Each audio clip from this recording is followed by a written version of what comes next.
कल्याण citizen forum आयोजित स्वर्गीय comrade Dattaji Kelkar जन्मशताब्दी निमित्त उनके विविध गुण पहलुओं के सम्मानार्थ कल्याण भूषण और कल्याण रत्न पुरस्कार संपन्न। ज्येष्ठ पत्रकार व विचारवंत माजी खासदार कुमार केतकर के हाथों से कल्याण भूषण से सम्मानित डॉक्टर साद नजमुद्दीन काजी तो कल्याण रत्न से सम्मानित हुए नाट्य दिग्दर्शक रविंद्र लाखे।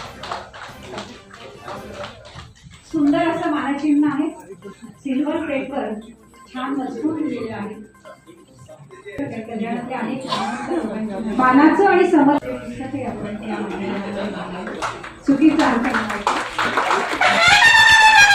या दोन्ही पुरस्कार ज्यामध्ये पुस्तकं दिली त्याच्यामध्ये एक संविधानाची प्रत आहे